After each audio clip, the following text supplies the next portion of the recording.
Hi viewers, welcome to our channel. இன்றைக்கி நம்ம சேனலில் என்ன ரெசிபி பார்க்க போகிறோன்னா ஈவினிங் டைம் ஸ்நாக்ஸ். ரொம்ப ஹெல்த்தியான ஸ்நாக்ஸுங்க. சிவப்பு அவல் வச்சு அம்மினி கொழுக்கட்டை பண்ண போகிறோம்.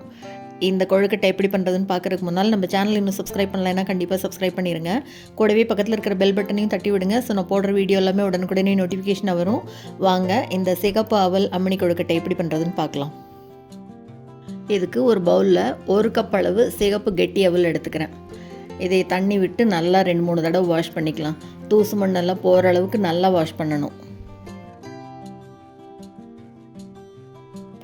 நல்லா களைஞ்சதுக்கப்புறமா இதில் 1 கப் அளவு தண்ணி விட்டு ஒரு 20 நிமிஷத்துக்கு ஊற விட்டுடலாம். இதை வெள்ளை கலர் சாதாரண கெட்டி அவலில் கூட பண்ணலாம். அது ஒரு 5 நிமிஷத்துக்கு ஊறினா போதும். இந்த சிகப்பு அவல் கொஞ்சம் கெட்டியாக இருக்குனால ஒரு 20 நிமிஷத்துக்கு நல்லா ஊற விட்டுட்டு பாருங்கள் நல்லா ஊறி வந்திருக்கு பாருங்கள். இப்போ இதில் இருக்கிற தண்ணியெல்லாம் கம்ப்ளீட்டாக வடித்து எடுத்துகிட்டு பாருங்கள், இந்த மாதிரி ஸ்டேஜில் இருக்கிறத நல்லா பிசையணும். நல்லா பிசைஞ்சு விட்டுக்கலாம். நல்லா அப்படி கொழுக்கட்டை பிடிக்கிறதுக்கு வரணும், உதிராமல் அந்த மாதிரி பிசைஞ்சு விட்டுக்கலாம். 20 நிமிஷம் நல்லா ஊறினதுனால நல்லா இந்த அளவுக்கு பிசைய வருது பாருங்கள். எடுத்து பிடிச்சு பார்க்கலாம். பாருங்கள் நல்லாவே பிடிக்க வருது. போதும், இந்த அளவுக்கு பிசைஞ்சு விட்டுட்டு இப்போ இது மேலே தேவையான அளவு உப்பு சேர்த்துட்டு இதுக்கு தாளித்து கொட்டிக்கணும். இந்த பக்கம் கரண்டியில் எண்ணெய் விட்டுருக்கேன். எண்ணெய் நல்லா சூடான உடனே இப்போ இது கூட கடுகு சேர்த்துக்கலாம். கூடவே 1 ஸ்பூன் கடலைப்பருப்பு, 1 டீஸ்பூன் அளவு உளுத்தம்பருப்பு ரெண்டையும் சேர்த்துட்டு ஒரே ஒரு காஞ்ச மிளகாய் கிள்ளி சேர்த்துட்டு 2 பச்சை மிளகாய் பொடி பொடியாக கட் பண்ணி அதையும் சேர்த்துக்கிறேன். காஞ்ச மிளகாய் ஆப்ஷனல் தான், வேண்டான்னா விட்டுறலாம். இப்போ இது கூடவே 1 கொத்து கருவேப்பிலை சேர்த்துட்டு எல்லாம் நல்லா பொரிஞ்ச உடனே அடுப்பை ஆஃப் பண்ணிவிட்டு எடுத்து இது மேலே கொட்டிடலாம்.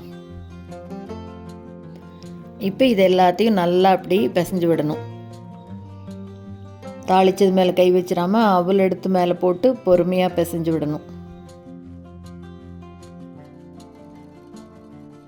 இப்போ இது கூடவே நல்லா சன்னமாக துருவின 2 டேபிள் ஸ்பூன் தேங்காய் சேர்த்துக்கிறேன். தேங்காய் சேர்த்தும் போது டேஸ்ட் இன்னும் கொஞ்சம் நல்லா எடுத்து கொடுக்கும் அவளுக்கு. இப்போ இதையும் சேர்த்து நல்லா கலந்து விட்டுட்டு எடுத்து சின்ன சின்ன உருண்டையாக பிடிச்சிக்கலாம். நம்மளுக்கு வேணுங்கிற சைஸில் பிடிச்சிக்கலாம். உருண்டையாக பிடிக்கிறதுனா பிடிக்கலாம், இல்லை கொழுக்கட்டை ஷேப்பில் பிடிக்கிறதுனாலும் பிடிச்சிக்கலாம். எல்லாத்தையும் இதே மாதிரி சின்ன சின்ன உருண்டையாக பிடிச்சி இட்லி தட்டத்தில் வச்சு ஆவியில் வச்சு வேக வச்சு எடுத்துக்கலாம். இந்த பக்கம் தண்ணி வச்சுருக்கேன். இட்லி தட்டத்தை இதை அப்படி வச்சு 10 நிமிஷத்துக்கு நல்லா வேக விடலாம். மூடி போட்டு மூடி வச்சிடலாம். 10 நிமிஷம் கழித்து பார்க்கலாம், இருக்கட்டும்.